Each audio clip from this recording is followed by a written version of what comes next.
Hold it, hold it. What are you doing? Put the clicker down. It's 10:30. It's time for Media Reporter, okay?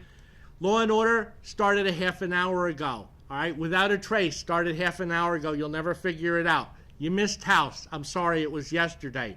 Stay tuned. You'll see something interesting here on Media Reporter.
Hello and welcome to the Media Reporter. I'm Bryan Dolin.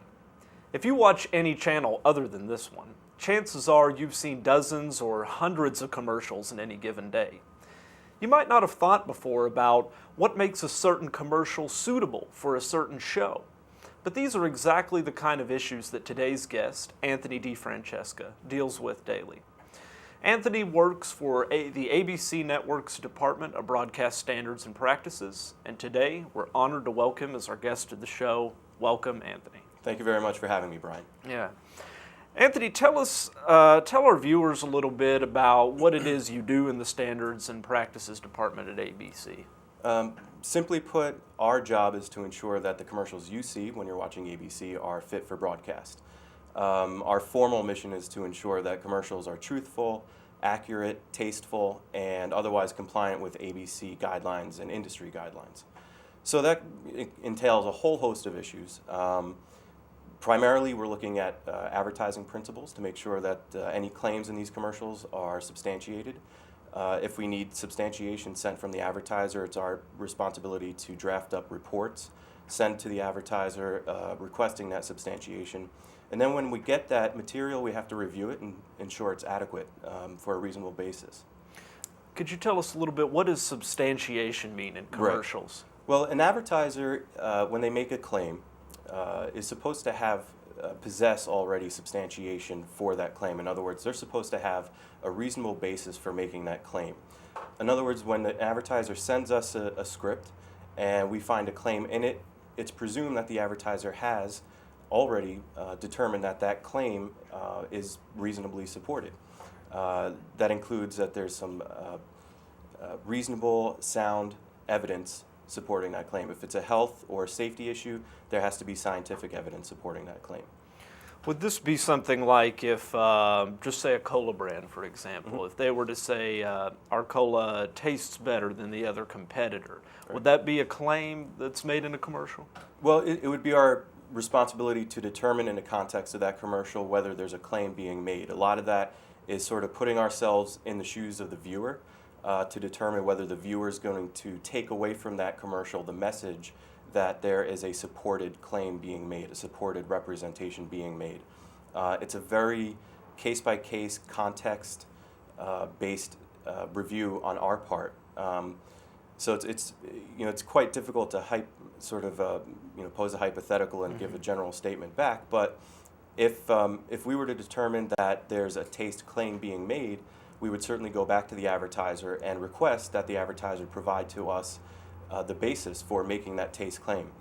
What we might expect, could come in the form of a survey, a consumer survey, and that could come in any kind of form really, however the advertiser determines to conduct that survey. But when we get that information, we're determining whether it's a sound methodology, it complies with various industry sort of accepted standards of survey taking, and ultimately determining whether whether that survey provides a reasonable basis for supporting that taste claim. So if you find in a commercial that that's submitted to your network that there's a claim made in the commercial that can't be substantiated, what happens then? Well, we're not in a business of rejecting commercials. So first and foremost, our approach is going to be to work with the advertiser as much as possible. So if we feel that the support we've received is not quite meeting sort of the claim being made, we'll go back to the advertiser and say, can you please provide some further information? And we may list out some explicit questions that we have in mind that we would like the advertiser to answer. Based on what we get back, we then have to make a further determination. If we have further questions, we'll go back to the advertiser again and ask for some additional information. We may feel that the substantiation isn't quite going to meet what the kind of claim the advertiser wants to make, and in that case we may try to work with the advertiser to somewhat modify their claim to reflect more accurately or more appropriately what the support is stating.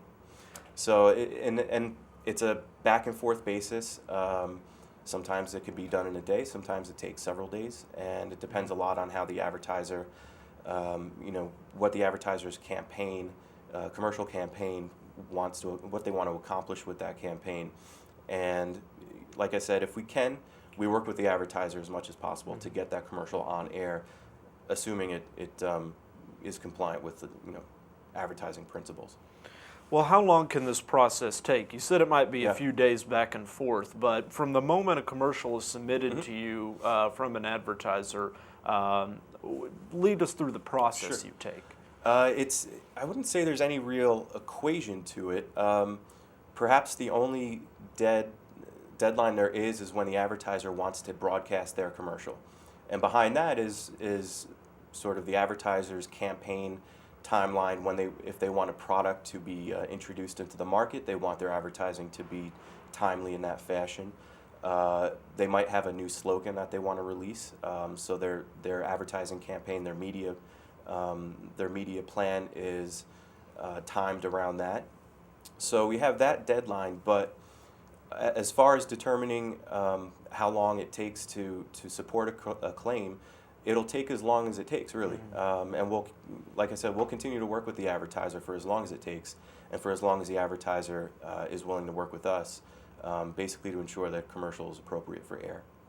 Well, that's the next topic I'd like to talk about. How do you all determine what commercials are suitable for what shows? In other words, if I tune in and I watch Desperate Housewives, chances are I'm going to see a different kind of commercial there than I would if I were watching maybe a sporting event on ABC. So how do you all determine that? Well, generally speaking, most commercials are appropriate for most programming. Excuse me.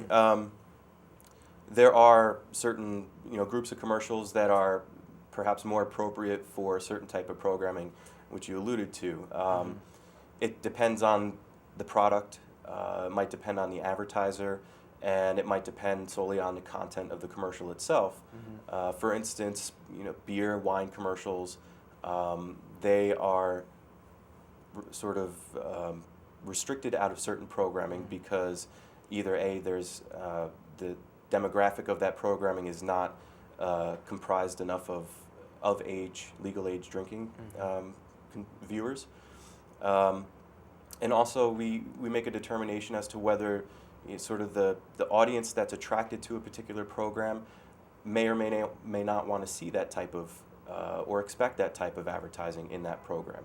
So when you're watching a show like Desperate Housewives or Lost, that type of audience might be a little bit more tolerable or willing to accept a particular type of commercial in that program, and so that guides us towards determining whether certain products are going to be scheduled in a particular program. But generally speaking, most commercials are acceptable in most programming. The only exception really is kids programming.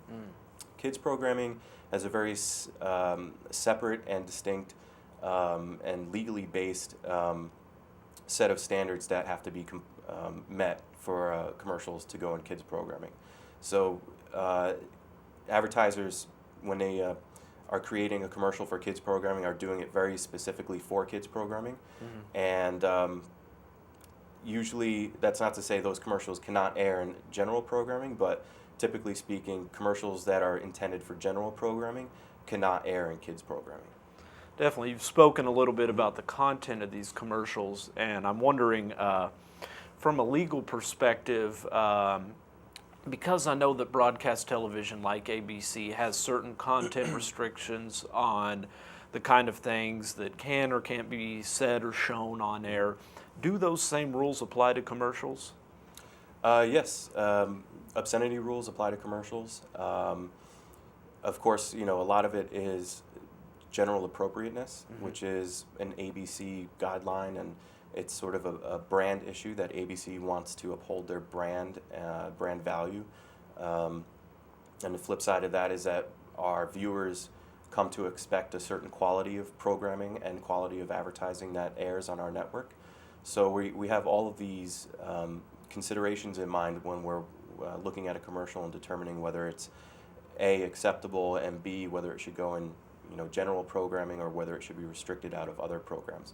But legally speaking, we obviously cannot allow curses to go in commercials, much like curses can't go in programming. We would never allow nudity, which is an easy example.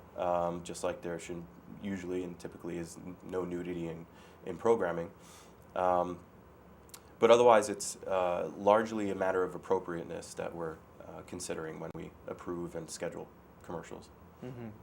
I know in years past, one topic that gets a lot of coverage around the time of the Super Bowl is you'll hear about these banned ads, ones that didn't make the cut. Is that Sure. Is that the network that's making that decision, saying we're not going to show this commercial during the Super Bowl, or how does that work?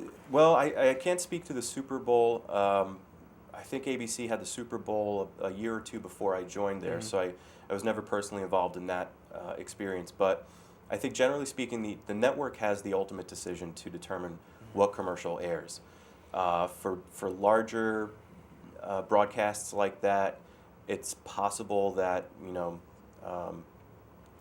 the programmer has some sort of input, but I think ultimately the network has the final say. So if you're, I think this year, the Super Bowl, there were some issues about commercials not being accepted and so forth. It's ultimately the network that I believe is making those decisions, and it almost becomes a little bit of a news story in and of itself when a commercial doesn't make the cut, as so much as it does when it does make the cut. So that happens from time to time. Absolutely. Now, one more question in terms of content. There's a term I've heard of before that you might be able to explain a little bit to our viewers, and that's called puffery. Oh, yeah. I've heard this in connection with commercials before. Could you tell us a bit about what puffery is? Puffery it's an advertising law principle that essentially says if a statement cannot be proven objectively, then it does not need to be substantiated. So puffery is a statement that cannot be proven objectively and therefore does not need to be substantiated. The importance of puffery is that it allows for the advertiser to still create impact with their advertising, but not have to go through the hoops and the extent of supporting that particular statement. And it also allows the advertiser the defense against the allegation of an unsupported claim. So for instance, if an advertiser's competitor brings a challenge in court or at one of the networks and says, this particular claim, X, Y, and Z, we feel is unsupported, the advertiser comes back and says in its defense, we don't think it needs to be supported, it's puffery. Puffery, a little bit more specifically, tends to be hyperbolic language, big bloviating kind of language, the type of language that the viewer is not going to reasonably rely on when making a purchasing decision. So, whether you could probably get into a discussion as to whether it's how impactful puffery is and whether or not it is a statement that, even though it doesn't have to be supported, is one that is important and influential in the purchaser's decision.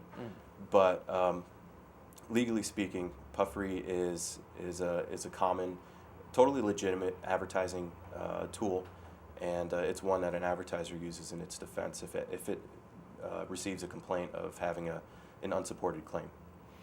Would an example of puffery be something like, again, to go back to Sure. the soda example I said earlier, if they said, we have the best tasting soda in the world, would that be an example of puffery, or would a company really have to Right. back that claim up? In and of itself, I would say this, I would lean towards that type of a statement being, if not puffery, very close to puffery. I mean, again, it depends a lot on the context, but our review would consist of, well, is a viewer going to look at that and say, I don't know, it looks like they may have done some sort of testing to, somehow globally determine that their soda is the best tasting in the world. But such a claim that is so grandiose and so self-serving, such as to say, we're the best in the world, tends to be puffery. And we would look at it that way if the rest of the commercial did not have any other elements to it that countered that kind of analysis.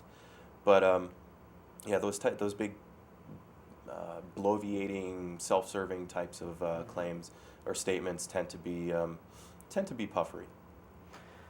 Well, I have one more question for you in this particular area of your job. Could you estimate, in the time you've been at ABC, how many commercials have you seen in your time there? I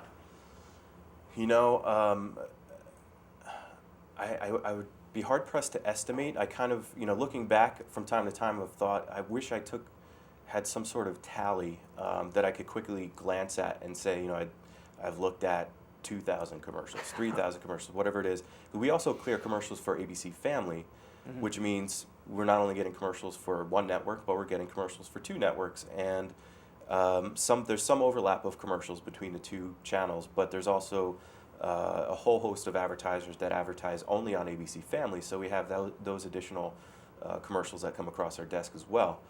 I could go back in our system, our computer system, and I could go back 999 days, and that would probably only come up with like a portion of the stuff of the commercials I've looked at.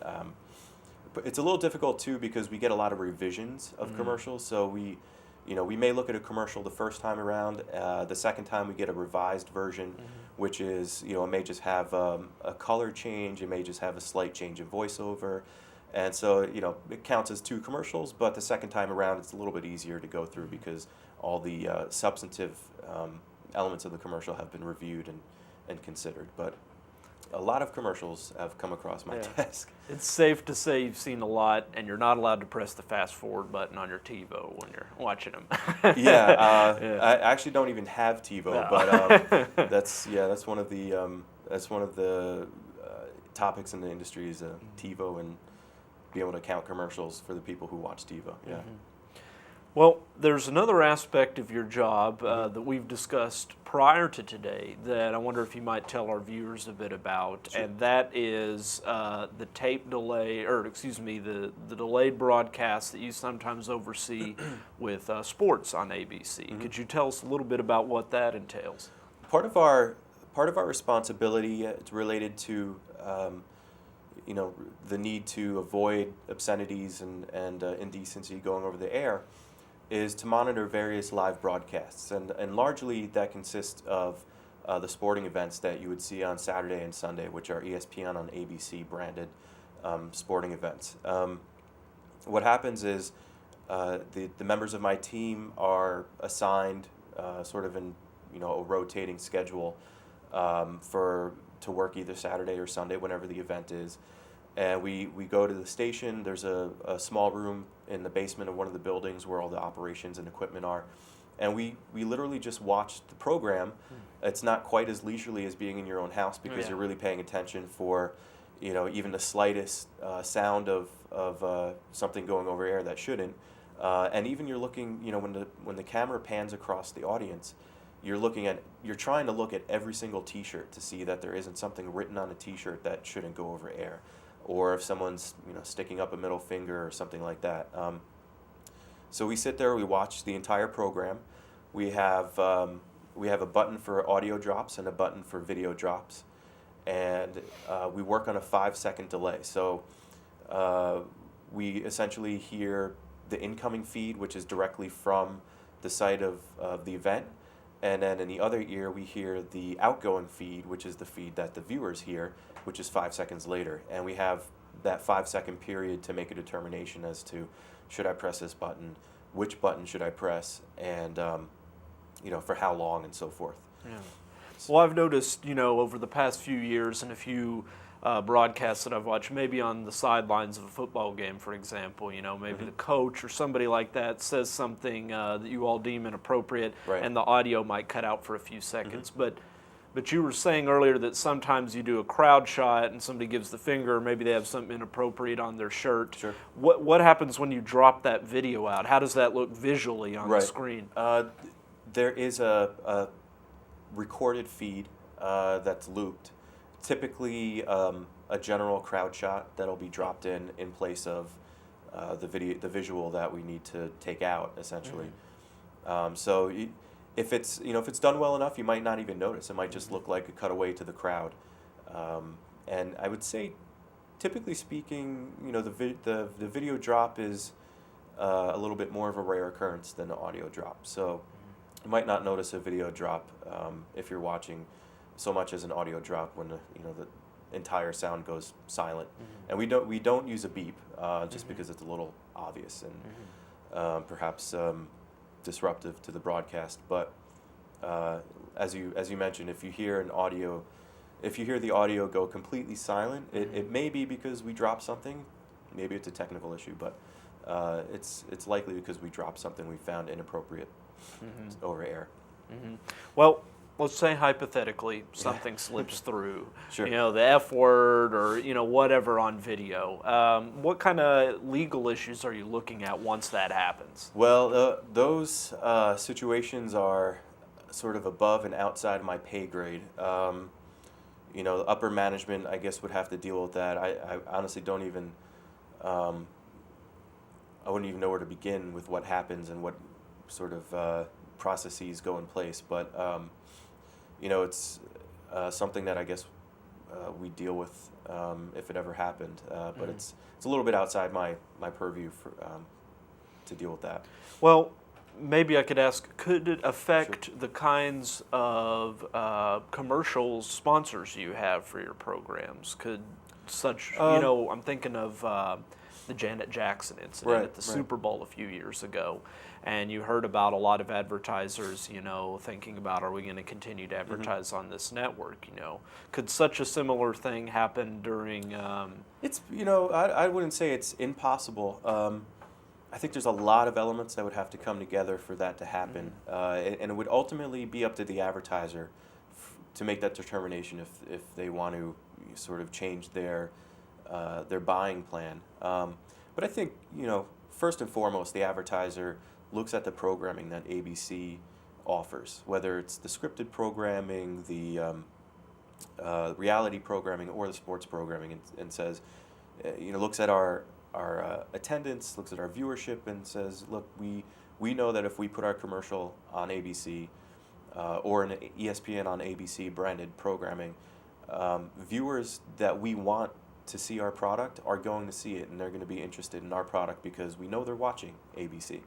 And I think that's first and foremost. And I think the situations where an advertiser determines that they're not going to advertise on ABC, or they're going to pull something from a show, or maybe the show next time around, whatever the case is, it's very rare. And I think it has to be a pretty extreme situation for that to happen. And but it ultimately is up to them for that to happen. And I imagine there's internally there's a whole team of people, probably in sales, but a whole team of people trying to keep the advertiser from doing that, and sort of working to ensure that the advertiser continues to feel comfortable, continues to want to to advertise on ABC. But I think it's a very rare occurrence that would happen. Well, what I'd like to ask you in conclusion is, why is it important for the public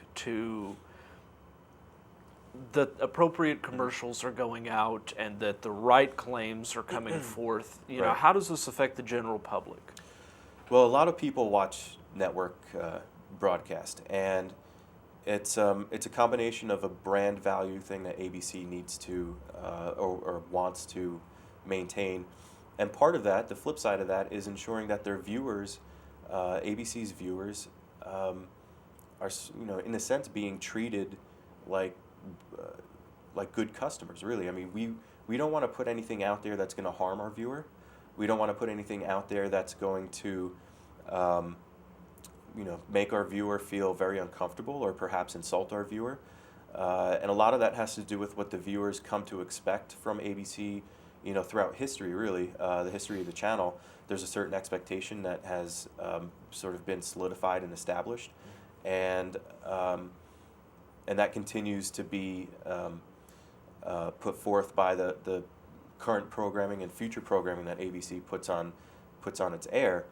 And so it's you know, our client is our viewer, really. If it's not for our viewer, our channel suffers. So we need to make sure that our viewer continues to want to watch our channel, continues to want to watch our advertising, really, as well as our programming, because that, you know, at the bottom line brings in the dollars and cents to the network. So it's in addition to all the legal issues, yeah, it's a matter of making sure our viewer wants to continue to watch our channel, feels comfortable doing so, and feels, you know, in some circumstances safe, really, that they're not getting, you know, they're not being deceived by the commercials, by any unsupported claims, and that they, you know, they're going to continue to feel that they're getting quality programming. So don't skip over those commercials, folks, because Anthony DiFrancesca is monitoring them for you every day. Anthony, thank you for joining us on today's show. Thank you for having me. We hope you come back and talk with us sometime. I'd be happy to. And thank you for tuning into the Media Reporter today, the best show in the entire universe. We hope you'll join us again next week, New York. Thanks.